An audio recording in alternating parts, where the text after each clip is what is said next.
जय जानकी मित्रों, आज हम लोग बात करेंगे कि भगवान श्री राम ने राजा जनक के यहाँ स्वयंवर में जिस धनुष को उठाया था, उस धनुष का रहस्य क्या है, उसका इतिहास क्या है, इसी विषय में आज हम लोग बात करेंगे। मित्रों, अगर हमारे चैनल पर पहली बार आए हैं तो चैनल को सब्सक्राइब कर लीजिए, वीडियो को लाइक कीजिएगा और कमेंट कीजिएगा। चलते हैं हम लोग अपने आज के टॉपिक की तरफ। मित्रों, ऐसा कहा जाता है कि भगवान श्री राम ने जिस धनुष को उठाए थे, जिस धनुष को तोड़े थे सीता के स्वयंवर में, वह धनुष जो था वो भगवान शिव का धनुष था। और आज हम लोग इसी विषय में बात करेंगे कि उस धनुष की उत्पत्ति कैसे हुई। मित्रों, पिनाक धनुष की एक अद्भुत कथा है। कहा जाता है कि एक बार कण्व ऋषि बहुत घोर तपस्या कर रहे थे और उनकी तपस्या के कारण क्या हुआ था कि इतने कठिन तपस्या में बैठे हुए थे कि उनके शरीर पर चारों तरफ दीमक जो है मिट्टी का घेरा बना दिया, बावी बना दिया और उसमें कीड़े मकोड़े रहने लगे, चींटी रहने लगी। उस मिट्टी के ढेर पर एक बांस का पौधा उत्पन्न हो गया। तब जाकर के ब्रह्मा जी प्रसन्न हो गए। जब ब्रह्मा जी प्रसन्न हुए तब उनके सामने आए और वो मिट्टी को हटाए वहाँ से। तब कण्व ऋषि बाहर आए और उन्होंने कहा कि वरदान मांगो।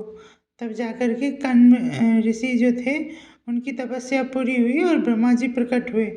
उन्होंने अपने अविरल जल से कण्व ऋषि का जो शरीर था उसको सुंदर बना दिया। ब्रह्मा जी ने उन्हें कई वरदान दिए और जब ब्रह्मा जी जाने लगे तो उनको ऐसा एहसास हुआ कि कण्व की लाश पर उगने वाला बांस कोई साधारण नहीं हो सकता। इसीलिए यह सोचकर ब्रह्मा जी ने उस बांस को काट लिया और उसे विश्वकर्मा जी को दे दिया। विश्वकर्मा जी उस बांस से 2 धनुष बनाए। एक धनुष का नाम सारंग रखे और एक धनुष का नाम पिनाक रखे। सारंग धनुष उन्होंने भगवान विष्णु को समर्पित कर दिया और पिनाक धनुष उन्होंने भगवान शिव को समर्पित कर दिया। पिनाक धनुष के कारण ही भगवान शिव का एक नाम पिनाकी भी है। तो पिनाक धनुष से ही उन्होंने त्रिपुरासुर के 3 नगर को एक ही बाण में क्या किए, खत्म कर दिए थे। और मतलब 3 नगर था उनका और तीनों नगर को एक ही धनुष बाण से क्या किए, उसको समाप्त कर दिए।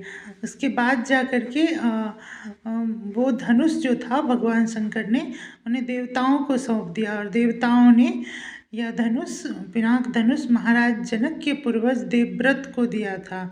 महाराज जनक के पूर्वजों में निमि के ज्येष्ठ पुत्र देवव्रत थे। राजा निमि हुए थे उनके वंश में, महाराज जनक के वंश में।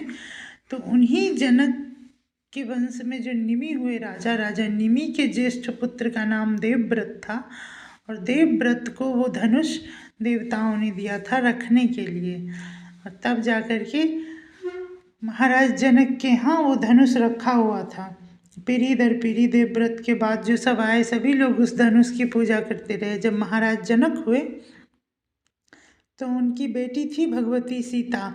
जब सीता जी मात्र 8 वर्ष की ही थी तभी एक दिन खेलते खेलते गई और देखी कि एक धनुष है जिसकी पूजा उनके पिताजी रोज करते हैं, परंतु उस धनुष को कोई उठा नहीं सकता है।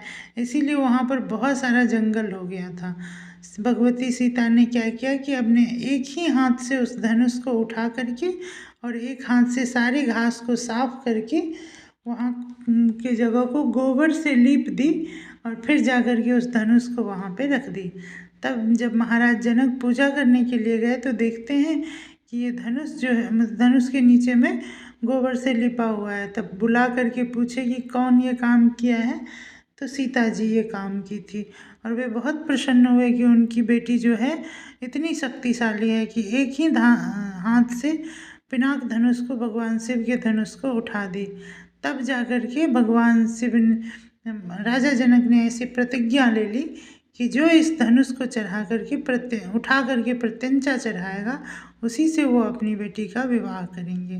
मित्रों, तब जानते ही आप लोग कि जनकपुर में क्या हुआ, धनुषा नाम का एक जगह है, वहाँ पे धनुष यज्ञ हुआ और उसमें देश विदेश के सभी राजागण आए और धनुष उठाने का प्रयत्न किए, परंतु उठा नहीं पाए और भगवान श्री राम उस धनुष को उठा करके तोड़ दिए, जिसके कारण भगवती जानकी का विवाह उनके साथ हुआ। श्री